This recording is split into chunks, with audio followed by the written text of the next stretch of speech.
Advent Rising. This game had so much potential to develop into an amazing trilogy, but didn't sell enough copies to create the sequel. It is a shame considering the people who worked on this title are nothing but the stuff of legends. First up, you got Orson Scott Card, an excellent writer who wrote titles such as Ender Game and its sequel, Speaker for the Dead. It also includes great work from my man Tommy Tallarico. The man is a legend in video game soundtracks, and he certainly doesn't disappoint here. In order to really give this game an epic feel, the game trailer was showcased in theaters across the country to really get people excited. Majesco really wanted a trilogy from this, but sadly, it never reached its true potential. So because there was so much focus on the storyline, let's talk about it. The story stars the main character Gideon Wythe. He's a young pilot that's eager to prove himself, similar to Maverick in Top Gun. Honestly, I like this character. He knows how to have fun, he's young, energetic, and he enjoys, fighting against the Seekers. However, he takes things seriously when it needs to be done, and he does react very naturally as another human would to tragedy, so he's a very interesting character. Without spoiling too much, the story is pretty much you, Gideon, trying to stop the Seekers, and you have help from the Aurelians, or however you pronounce it, and the game is fairly intriguing. It kind of reminds me of another game that I've played before. I don't quite have it on the tip of my tongue. It's right there, but I just don't remember the name of the game. It'll come to me. Early on, there are very strong moments. Seeing the very last people of the human race being slaughtered by the Seekers, is pretty emotional as you feel the pain and suffering of your character and his brother as they look on, hopeless. In addition, the music does a great job in setting the atmosphere, both during the cutscenes and the gameplay. However, there were times of awkward silence, which confused me considering how awesome the soundtrack is. While many of the cutscenes have great cinematography, some of them look just weird, especially with the cameras, such as this one right here. It kind of reminds me of a Quake 3 arena deathmatch or something in Unreal Tournament, the way the camera's moving, something you'll see in a multiplayer match rather than a campaign or something like that. Like I'm in spectator mode, it just looks really weird.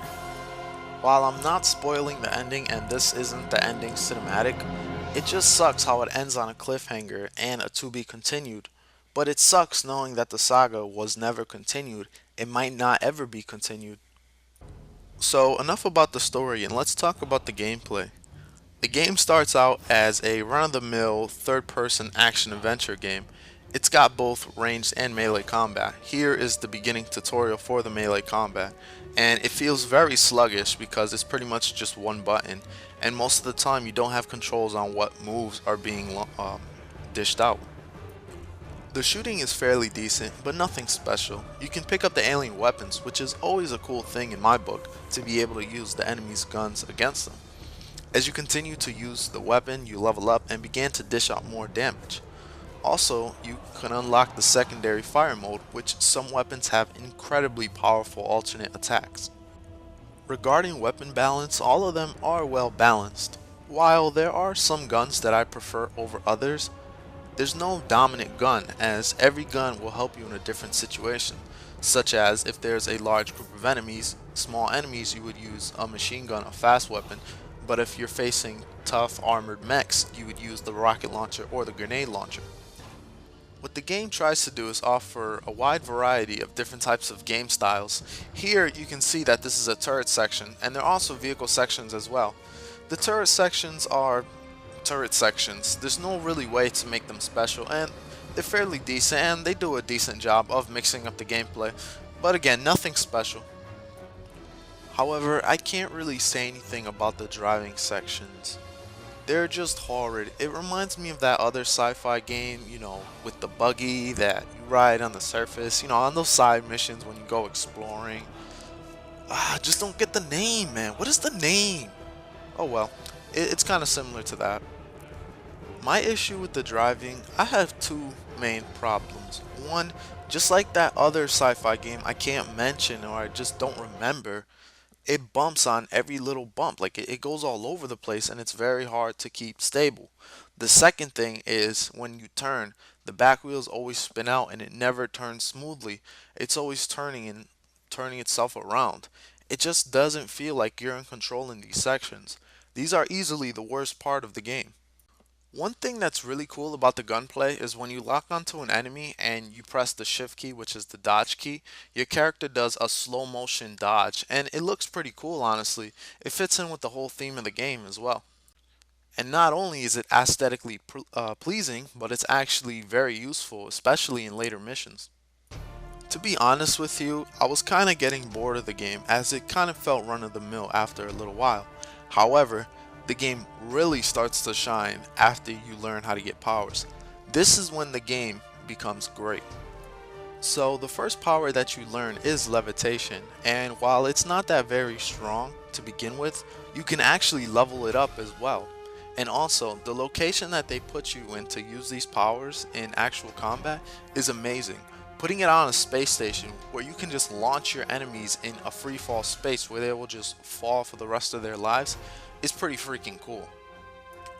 One of the best places to showcase this power is in this level. You can just pick up the enemies and just launch them into the laser lines, and it just obliterates them on the spot. It's really amazing, and the effects in the game make it look so much better, as well as the audio effects. So just like the weapons, you can actually level up your powers as well, and when you do it, it's a nice effect, nice blue aura that surrounds the room, and it pretty much destroys the environment as well. It looks pretty cool, and increasing the level of your powers are very useful. You get more damage, especially to my favorite power, surge, more radius, so on and so forth, the alternative fire, and a bunch more. There's also a first person mode that you can use when playing this game. You have to press a button and you automatically switch to first person mode. Honestly, I never really used this mode, really because when I tried to, it would get me killed.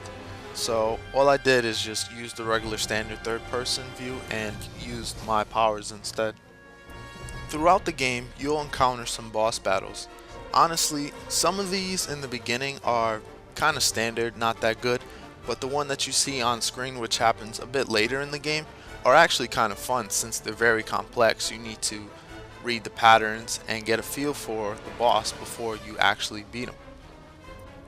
While the level design was fairly linear, when you would progress through the level, there were areas which were pretty open where you can use the environment to your advantage. And that's really the key in this game. The environment plays a huge role in combat. Honestly though, I would have preferred a little bit more side areas to find some secret ammo, secret weapons, just stuff like that so it doesn't feel like I'm walking down a corridor. So I've pretty much got through all my main points, some little things that I would like to talk about. The graphics are decent, but the problem I have is with the animation. It looks outdated even for 2005.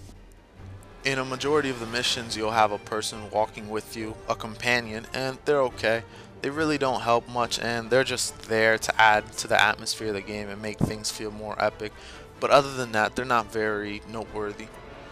The enemy AI is pretty decent, but one thing I will note about this game, one more point that I have to make, is this game's a bit bugged. I ran into a lot of glitches that exited me from the game and made the game crash.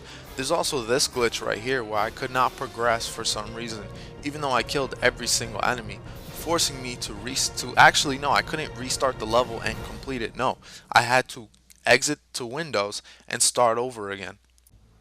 So that was Advent Rising, and as you can see, it was a bit of a mixed bag. But damn is this game epic. The music is amazing and the story is very intriguing. Both Orson Scott Card and Tommy Tallarico really went all out on this game. There's a lot to consider regarding the gameplay, but overall, I'll have to give this game a 7 out of 10. But it's a very strong 7 out of 10 because I want to see this series continued. It's a shame that this series will never be completed, as Majesco stated themselves that they do not wish to continue this franchise. They have gone to mobile gaming, and they're gone from PC and Xbox and console gaming. And it just sucks. There's no other way to put it. All I can say is, when the ending says, "to be continued," It means to be continued.